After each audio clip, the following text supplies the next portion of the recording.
Someone had to.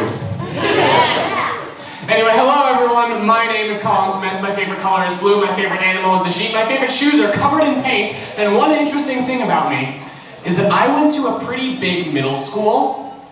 There were a lot of kids there, so many in fact, the building was originally a high school, and then when they converted it into a middle school, they had to add an entire wing for the 7th graders. And the architectural style did not match at all. It was like someone took like Strickland Hall and put it next to the Mark Twain building, or like the Ghostbusters fire station with just SpongeBob's house on top. Just like brick, bright orange all of a sudden. If any of you have ever played Minecraft, I imagine it's kind of like when you're building something and then realize halfway through that you're out of materials, so you just patch up one of the walls with whatever crap you have on hand. It doesn't match at all, but like it was that in real life. Fortunately, the inside of the building did match pretty well with the rest of the school. The same like off-white walls, those like streaky colored floor tiles that you only ever see in schools and mental hospitals. Like the ones that look intentionally dirty, so you can't tell when they actually are. At least that's the idea. Everyone can tell. I saw a kid throw up there like 3 days ago. It's still a bit glistening. You're not fooling anyone.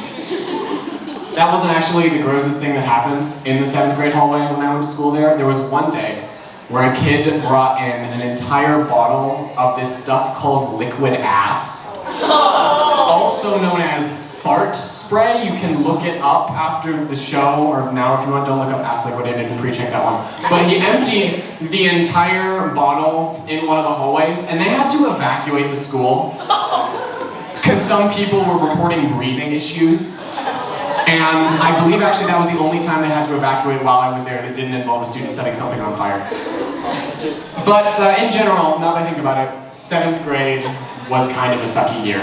We only had one field trip the entire year, and it was to, I could not make this up if I tried, a nuclear waste dump to study post-Cold War disarmament.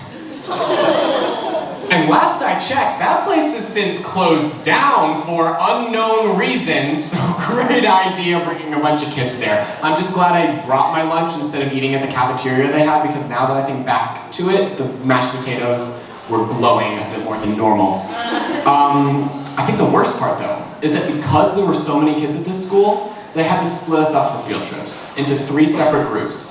So while my group was off getting irradiated, the other 2 were going to Sky Zone, which is a significantly more fun way to destroy your skeletal structure.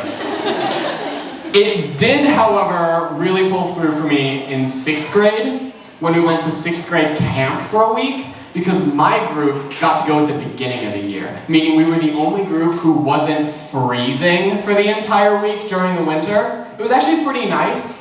Especially because we didn't have to spend a whole lot of time in our cabins. See, the way the school picked out who was going to be in each cabin, they were like, okay, so there are five boys' cabins, and coincidentally, there are like 5 guys in the grade who are just really known for causing chaos. So we're gonna put them all in the same cabin, and then throw Colin in there also. And I don't know why. I was a pretty good student. I was friends with the principal's kid. I feel like I should have had some say into what cabin I got thrown into, but nope, they're like, all the troublemakers, and me also! So, yeah, I was stuck in there with Fart Spray Kid, and another guy who would later get suspended for flashing his entire homeroom a few years later. Interesting fact about that guy, halfway through the week, he decided that it would be a funny prank if he snuck back down to the cabin while everyone else was at lunch and turned our thermostat up to 100 degrees. So when we all got back, we felt like we were on fire. And that was really stupid for 2 reasons. First of all, he had to sleep in that cabin too. So it really just made things worse for him, especially because it was very obvious that he was the guy who did it.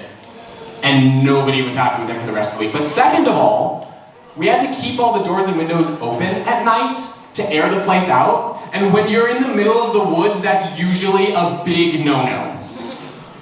A lot of stuff happened at 6th grade camp that year, and I would love to continue to tell you all the crazy things that went down, but my time is about up, and I do have an exam next week, so I need to head back to my dorm room to study for that. I don't think I'll be able to get any last minute cramming in, because unfortunately they have yet to move Strickland into my residence hall.